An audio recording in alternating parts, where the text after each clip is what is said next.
Bueno, pues como les decía, vamos con la inteligencia artificial.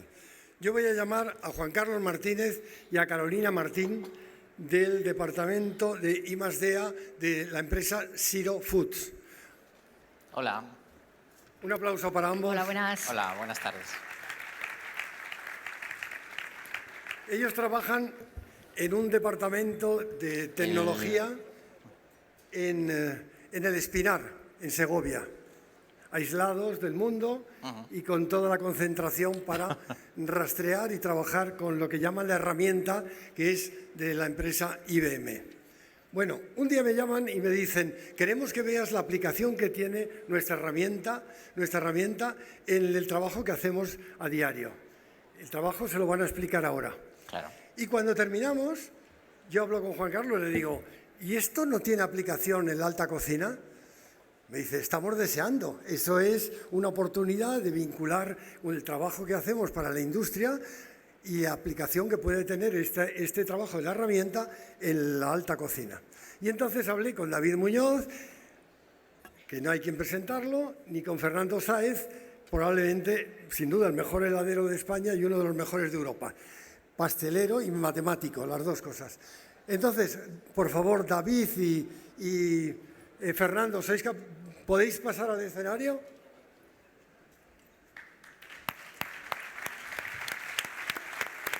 Muy bien. ¿Nos sentamos? Sentados, por favor, sí. Vamos para allí entonces. No, bueno, vosotros hablad como queráis, porque se va a proyectar aquí ahora todo vuestro trabajo. Necesitamos. Sí, ahora lo sacan. Ahora os traen. La primera parte de la exposición va a correr a cargo de Carolina y de Juan Carlos. Y después yo les preguntaré a David y a Fernando cómo ven el trabajo y las posibilidades que tiene en la alta cocina. Muy Adelante. bien. Pues muchas gracias, José Carlos. Y bueno, lo primero, buenas tardes a todas y a todos. Vamos a ver si podemos ver la presentación. Bueno, como decía José Carlos, así fue. Él nos propuso este reto y es demostrar cómo la herramienta I+Radar podemos aplicarla. Teníamos una presentación que vamos a intentar mostraros mientras hablamos. Bueno, lo primero que quería era daros la bienvenida a esta presentación que la hemos llamado un viaje glocal. Viaje glocal por un mundo de experiencias, un mundo de experiencias étnicas, de fusión. Y también quería daros la bienvenida a un viaje experimentando lo que es el Internet de los alimentos, ¿vale? Como decía José Carlos, mi nombre es Juan Carlos Martínez, soy director de I+D.A., Centro de Innovación de Cerealtos Zero Foods, ¿vale? Bueno, ¿está listo el vídeo desde allí?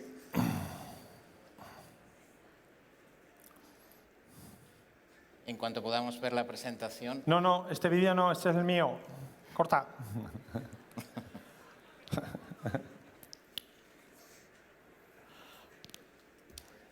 ¿La tenemos? No hay presentación. Vale, no, pues lo contamos entonces. Muy bien. Pues sin presentación. Bien. Bueno, ya me he presentado. ¿Conocen ustedes lo que es el Homo digitalis? Pues según un estudio que ha realizado la agencia IAB en España, entre los comensales, los consumidores de 16 a 65 años, el Homo digitalis somos nosotros mismos. Porque el 95% de nosotros utiliza Internet. Porque al menos una vez a la semana, porque el 85% de ellos utiliza además redes sociales. Y esto es muy importante. Y esa revolución cultural, cognitiva y tecnológica va más allá de lo que es una mera consecuencia de la transformación digital. Es una oportunidad que tenemos de conocernos todos y de compartir la cultura entre todas las personas que vivimos en la Tierra.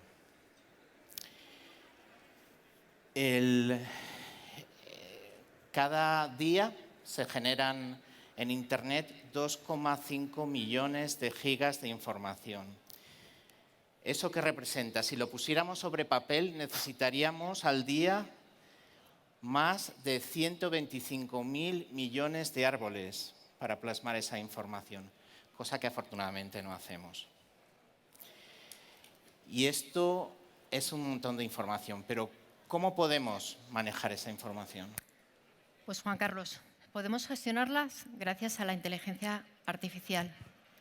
Buenas tardes, soy Carolina Martín y lidero el área de Market Intelligence y Process Innovation de I+D.A., Centro Tecnológico y de Innovación de Cereal Zero Foods.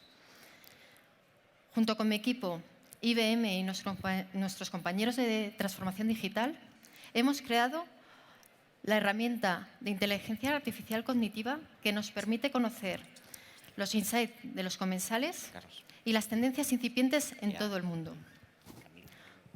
Esa herramienta la llamamos IMARradar. Además, con esa herramienta somos capaces de conocer la información de más de 2 millones de artículos semanales, de fuentes procedentes de Internet, como son blogs, artículos científicos, profesionales, revistas con redifusión web y también redes sociales como es Twitter. Y os preguntaréis, ¿qué ventaja nos aporta IMARradar respecto a la investigación de mercados tradicional? Pues muchas, pero las más importantes podemos destacar en que esos 2 millones de artículos que somos capaces de gestionar cada semana lo hacemos de forma inmediata. Por supuestísimo que antes nosotros teníamos una investigación de mercados y la seguimos haciendo, pero éramos incapaces de poder gestionar esa cantidad de información en tiempo y en coste. Además, nos permite hacer comparativa de mercados y estudiar a la vez distintos mercados y sin perder el foco global. Tener un foco global y local, pero sin encarecer el coste ni alargarnos en el tiempo. Además, tenemos un cuadro de mandos que nos facilita la interpretación, pero eso no nos impide perder el detalle de la información porque somos capaces de llegar a la fuente, a los tweets. Y por último, y lo más importante, es que la información que tenemos es la información de los comensales de forma espontánea. Muy importante. Y analizamos esa información de forma global en todo el mundo. Podemos conocer lo que opinan los consumidores, los comensales en cada país sobre sus gustos o los gustos que son importados. Y lo más importante de lo que decía Carolina, pues que esas opiniones son libres y se emiten sin sesgos, sin los sesgos que producen las encuestas de investigación de mercado tradicionales, porque se elaboran y se realizan de forma independiente y libre. Y además la herramienta con los algoritmos que hemos desarrollado y que hemos desarrollado con IBM y nosotros, con nuestro Departamento de Transformación Digital, esos algoritmos transforman esa información en emociones y sentimientos. ¿Pero cómo hacemos esto, Carolina? Pues la herramienta nos da emociones primarias, como son la alegría, tristeza, desagrado, enfado y miedo. Pero nosotros también, desde nuestro equipo, desde Market Intelligence, hacemos la interpretación de las emociones secundarias. Para ello, utilizamos la psicología de emociones superpuestas. Y me explico. Si como emociones más valoradas por el comensal o por los comensales en una región determinada, esas emociones primarias son la alegría y el miedo, lo que nos están queriendo decir es que el comensal tiene un sentimiento y una emoción de sorpresa. Y, por ejemplo, si esas emociones primarias más valoradas son la alegría y el desagrado, lo que nos están demostrando es que tienen un sentimiento de intriga. Además de las emociones, lo que tenemos con esta herramienta es la posibilidad de conocer la intención y el sentimiento cuando escribe el comensal ante cualquier ingrediente, experiencia y preparación por parte del consumidor, por parte del comensal, pudiendo ser positiva, pero también negativa, con lo cual nos va a permitir tener mucha información y poder co-crear con él y hacer experiencias culinarias que sean capaces de satisfacerle. Perdona que te interrumpa, pero vosotros me dijisteis que el ordenador está educado para distinguir cosas tan sencillas como diferencia entre chocolate con galletas o galletas de chocolate. En un rastreo mundial, que lo hacéis en 2 idiomas, en inglés y en español, el ordenador es capaz de distinguir los productos vinculados a sentimientos positivos y negativos. ¿Es así? Y llegar a matices tan precisos como esa diferencia que estoy diciendo. Como esa diferencia, como las emociones que generan esas diferencias, si esas emociones son positivas o negativas, si generan tristeza, si generan alegría, si generan asco, si generan miedo, todo eso lo interpreta la... ¿Y eso vosotros, como empresa, para qué os sirve? Para nosotros, Cerealto Zero Foods es una empresa que elabora alimentos para grandes multinacionales y para retails, ¿no? Nosotros lo empleamos para 3 cosas fundamentalmente. Lo empleamos para generar o conocer las tendencias incipientes, porque esa información la guardamos solo durante 2 meses, tendencias incipientes en cualquier lugar del mundo. La segunda cosa que la utilizamos es para hacer seguimiento de lo que opinan los consumidores cuando opinan en Twitter, de cuál es la información que obtenemos a partir de ahí sobre opiniones, esas opiniones libres, y hacemos seguimiento de esos lanzamientos, y luego también para co-crear con los consumidores. Lo utilizamos para co-crear porque ellos mismos, los comensales, nos dicen, pues nos gustaría probar la mermelada de yuzu combinada con un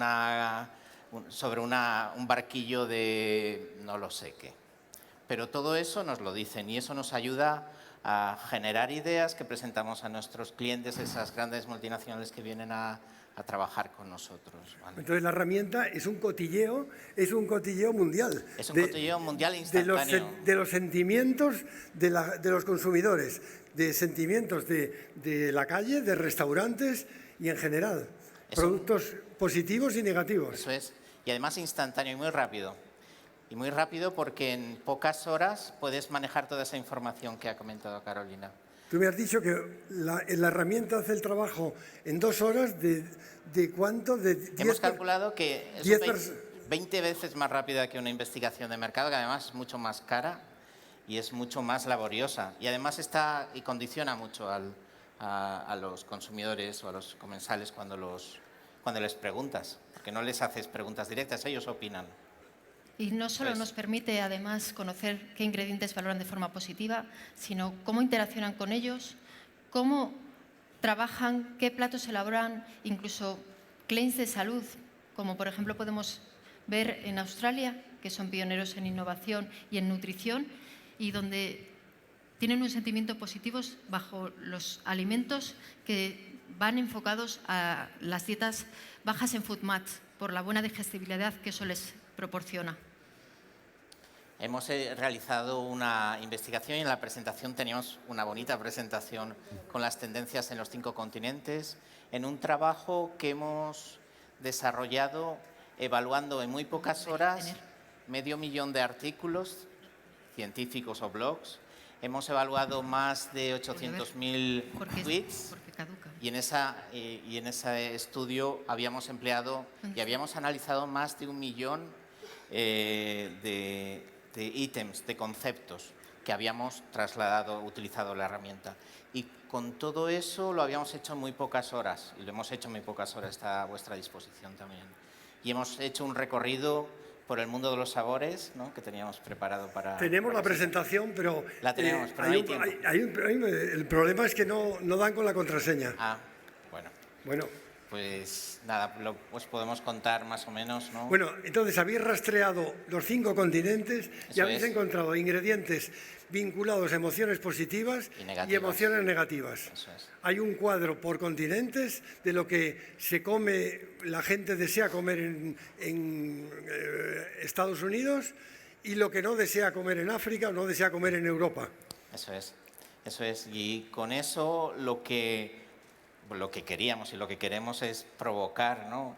Y provocar la imaginación de nuestros gastrónomos expertos e innovadores, ¿no? Para demostrarles que es una forma de trabajar con una herramienta que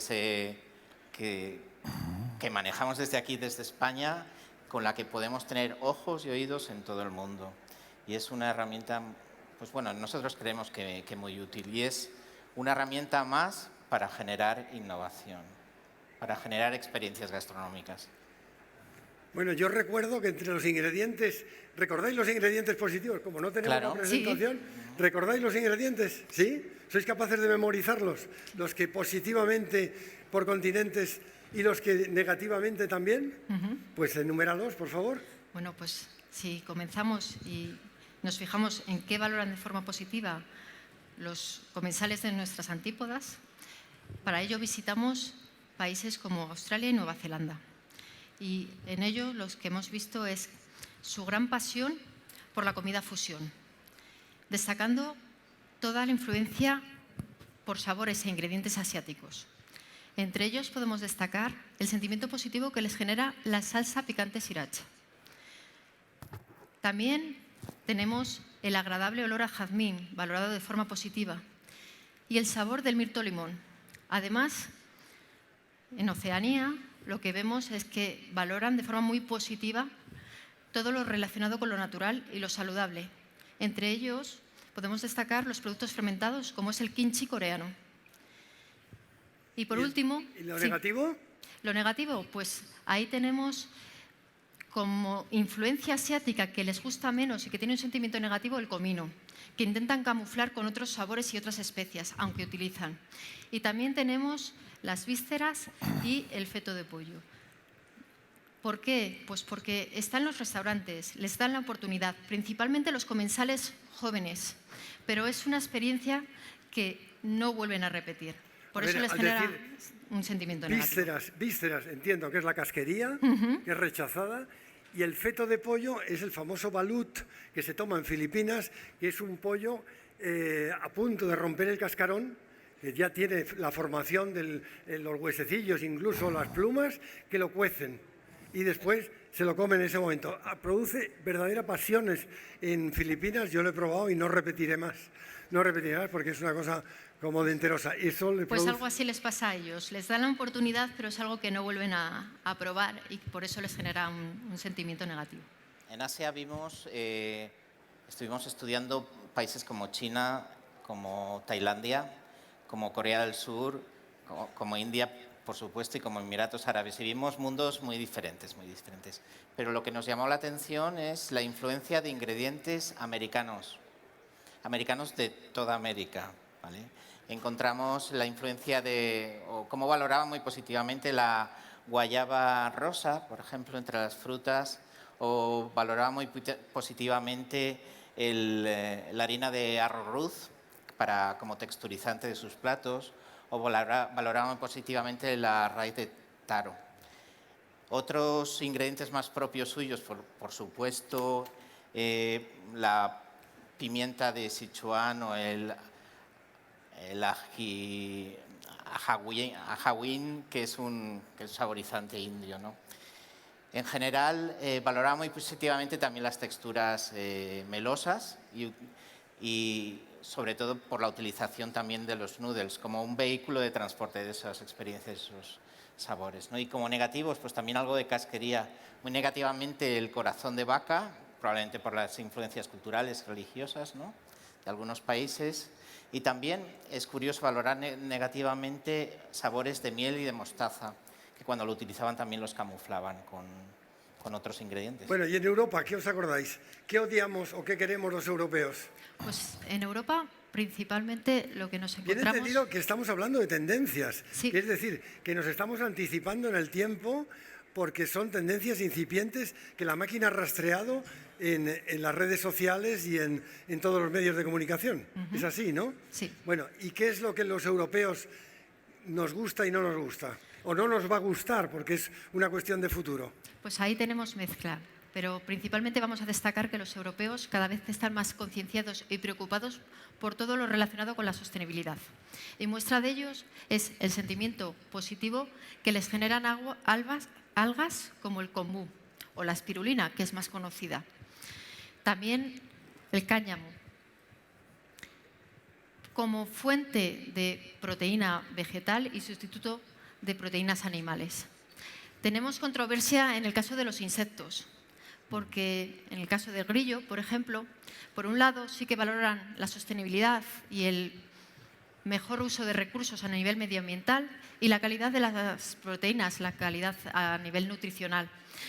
Pero sigue existiendo un choque cultural, con lo cual es incipiente, está en una valoración de sentimiento neutral, pero preveemos que vaya a ser una tendencia futura a seguir muy de cerca.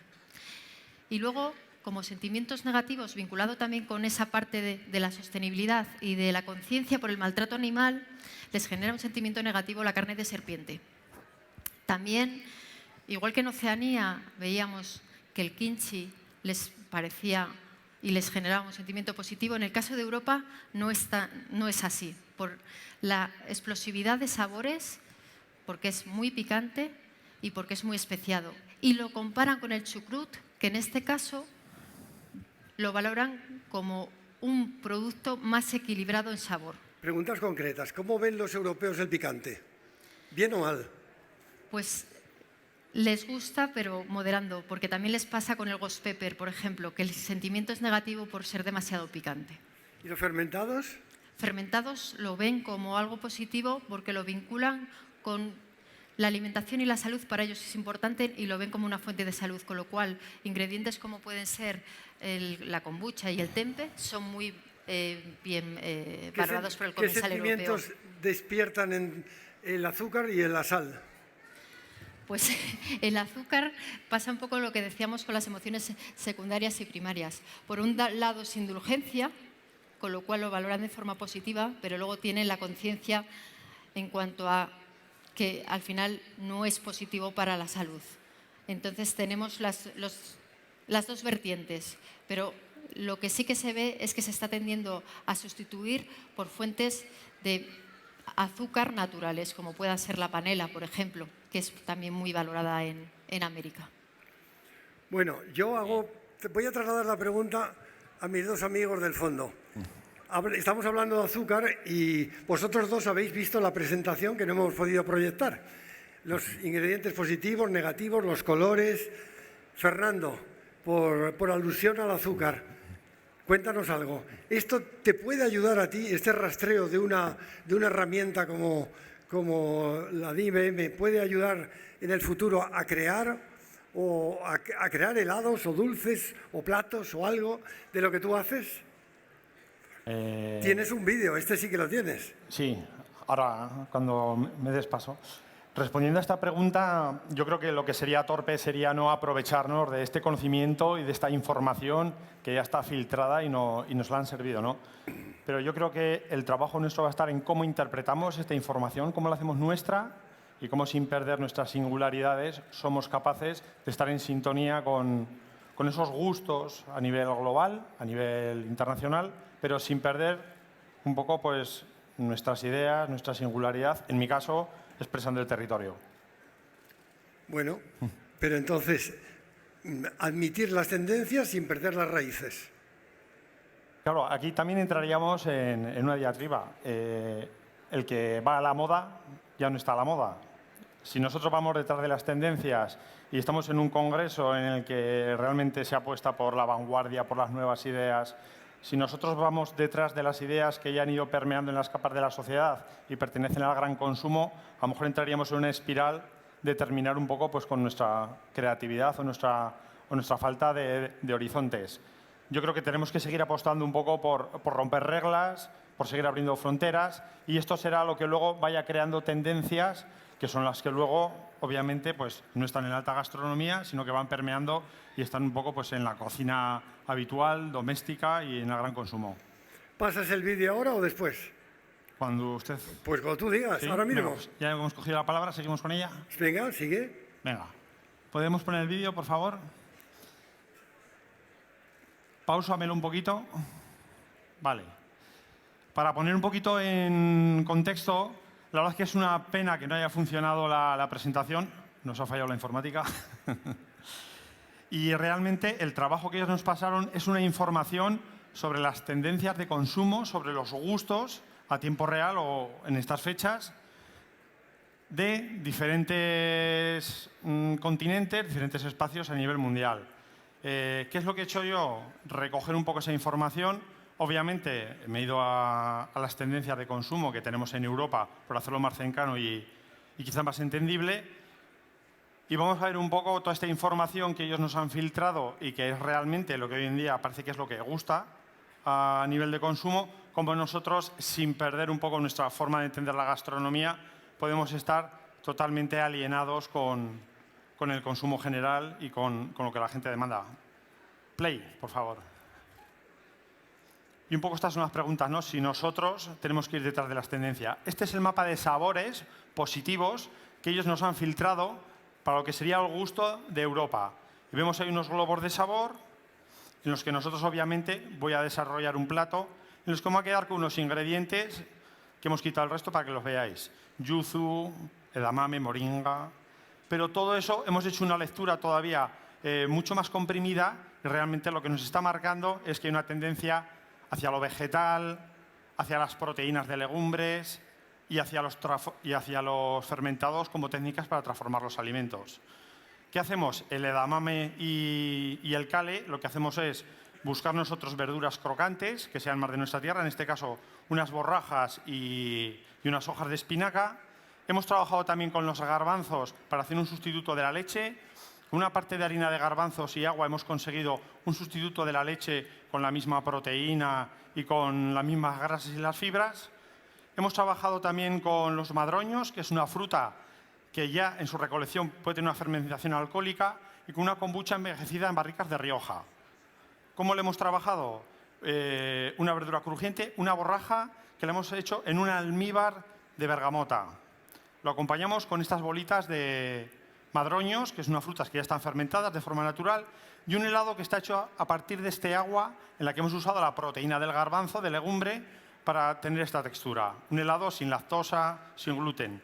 Y hemos usado estas hojas que las hemos frito en un aceite de canela y lo hemos terminado un poquito con esta kombucha envejecida en una barrica de Rioja. ¿Qué es lo que pasa? Que a través de la borraja, los garbanzos, los madroños, esta kombucha envejecida, tenemos un plato, un postre que no pierde mi espíritu, sigue apostando por el territorio, sigue apostando por la zona donde yo estoy, pero está totalmente alienado con los gustos de consumo que a día de hoy en tiempo real hay en toda Europa. De tal forma que podría venir a visitarnos un cliente de cualquier zona de Europa, se supone, y en estos gustos nosotros también le estaríamos ofreciendo nuestra identidad y nuestra forma de entender la gastronomía. Esto es un poco la propuesta y la lectura que hacemos nosotros de este tipo de datos. Bueno.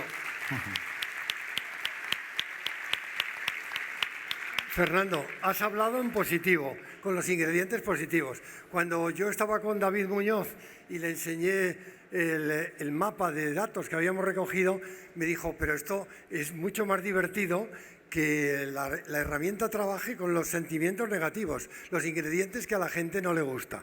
Cuando vamos de ruptura de fronteras, de apertura de sabores, no creo que nadie, en España por supuesto y en el mundo, muy poca gente tenga una biblioteca de sabores en la cabeza como la que tienes tú. Es decir, todo lo positivo y negativo que ha circulado en ese documento lo conoces y ha pasado por tu cabeza bastante tiempo antes. ¿Tú crees que esta herramienta puede ayudarte o puede ayudar a tu creatividad pensando que son modas, tendencias de futuro, o tú te has anticipado a ellas? Bueno, yo creo que entiendo el poder de la aplicación, entiendo que la información en sí misma es poder, pero no me queda claro si en este caso ese poder es positivo o negativo. Y me explico. La aplicación busca aglutinar los gustos de la gente, positivos tanto como negativos, y esto me parece que está muy vinculado al gran consumo de masas y al gran consumo industrial.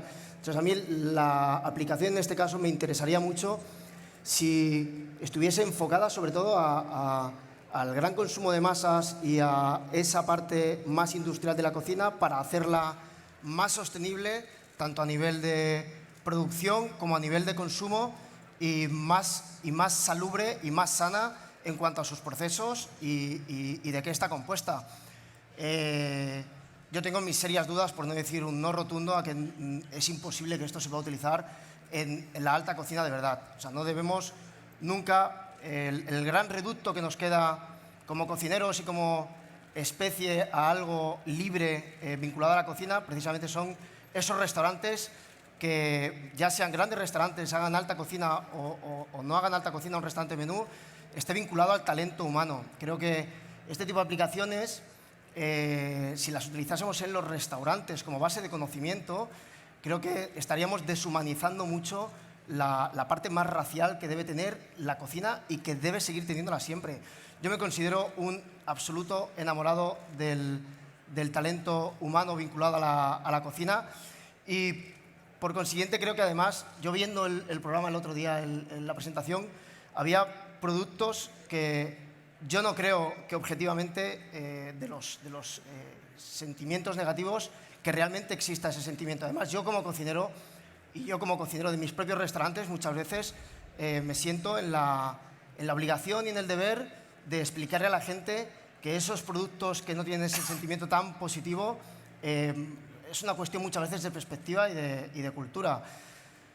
Yo creo que dentro de la alta cocina no encuentra explicación una aplicación como esta, y creo que dentro de la sociedad en la que vivimos y en los tiempos que corren, creo que una aplicación como esta encontraría su sentido siempre y cuando no esté al servicio de las grandes marcas y las grandes potencias que buscan fomentar el consumo salvajemente, que tiene como consecuencia poca sostenibilidad, sino que le diésemos una vuelta y, en vez de estar al servicio de esas grandes marcas que buscan ese consumo muchas veces solamente queriendo satisfacer al cliente, buscásemos que esta aplicación estuviese al servicio de un producto más sostenible, una producción más sostenible, y que la calidad del producto fuese mejor y no estuviese tan atascada de alimentos y de conservantes.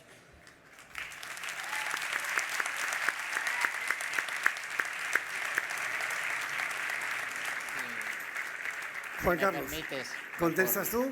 Por contestar un poquito. Nosotros para lo que hemos creado la herramienta no es para identificar tendencias que ya están en el mercado, al revés.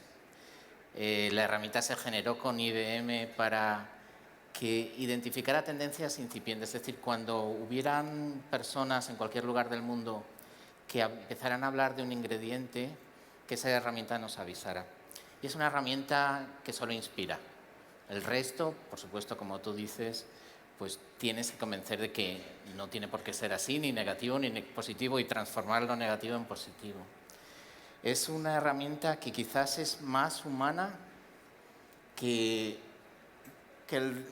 porque incorpora el pensamiento de todas las personas que participan en la red, ¿no? Y trata de acercarnos las culturas y hacer que esa cultura sea más accesible a todos. Y esa cultura de lo que alguien está pensando en Tailandia o lo que alguien comenta en Emiratos Árabes sobre un ingrediente pueda ser compartido y aprovechado por alguien que está en las antípodas, ¿no? Entonces es una inspiración, no pretende ser nada más que es una inspiración para que pues quien quiera utilizarla. Pueden ser gastrónomos o puede ser... Y las evaluaciones del gran consumo se hacen con las investigaciones de mercado, cuando el producto ya ha salido al mercado. No es el objetivo, al menos, para el que nosotros diseñamos. No es una herramienta que interpreta y que tiene su propia valoración, sino que está creada y se genera, de verdad, se genera para tratar de compartir la cultura global y tratar de que todos podamos tener acceso a esa cultura global. Y identifica pequeñas tendencias que son incipientes, ya digo, en un corto espacio de tiempo. Las grandes tendencias de consumo ocupan, y hemos hecho estudios también de grandes tendencias de consumo, que ocupan varios años. Esto no va más allá de 2 meses. Lo que la gente tuitea o opina, o lo que los gastrónomos opinan en los blogs o todo esto. Esto no, yo creo que de verdad que es muy humana. Es muy humana y nos hace acceder a esa información. Y hace compartir de verdad la cultura global del mundo. Bueno, no me queda más remedio que cortar porque estamos fuera de tiempo. El debate está abierto y lo único que hemos hecho es sembrar la semilla de algo que va a ser, estoy convencido, va a tener importancia en el futuro. Muchísimas gracias, Fernando. Yo solamente quiero cerrar una cosa después de lo que está diciendo. Voy a ser muy breve. Yo entiendo lo que dices, pero creo que vuestra responsabilidad, siendo una marca potente, con un I+D potente detrás, creo que sería precisamente la de no ponerla nunca al servicio de las grandes marcas de consumo. Creo que entiendo lo que dices. Creo que nunca podría estar dentro de la alta cocina, porque la alta cocina o la cocina, si tú viajas por el mundo, los grandes restaurantes o los pequeños restaurantes, los restaurantes que más éxito tienen, ya sean street food o un restaurante con 3 estrellas Michelin, precisamente son los restaurantes que no siguen la tendencia marcada y vinculada a los gustos de la gente. Son restaurantes que están vinculados al talento personal de las personas que hay detrás del restaurante. Esto es previo a la tendencia, de verdad. Creo que la gran responsabilidad, Previo a la tendencia. Creo que la gran responsabilidad de una marca como vosotros precisamente es haber hecho lo que habéis hecho, que es maravilloso, siempre y cuando lo pongáis al servicio de la sostenibilidad y de hacer que el consumo industrial de grandes masas de comida, de una vez por todas, no solamente sea sostenible, sino que sea sano.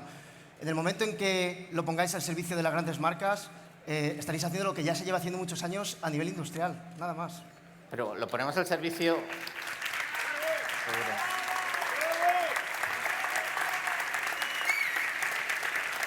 Yo no estoy defendiendo las grandes marcas, yo estoy defendiendo la herramienta.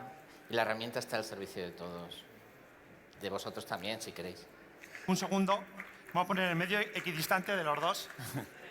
Yo sí que sueño con una inteligencia artificial que nos une conocimientos en química, en física, en nutrición, y que es una herramienta que cuando yo me voy a poner a crear un plato o un helado, me diga, Fernando, tú sabes que esta proteína, sabes que puedes eliminar este patógeno, sabes que puedes eliminar este alérgeno, por ejemplo la lactosa, puedes tener esta elaboración que con las mismas proteínas vas a conseguir el mismo resultado.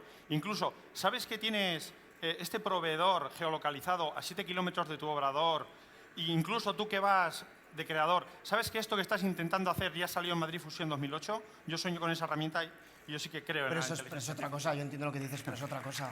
Sí. Diferente a lo que estamos hablando. No es diferente. Muchas gracias, Carolina, Juan Carlos, Fernando, David. Mil gracias por haber participado en este debate.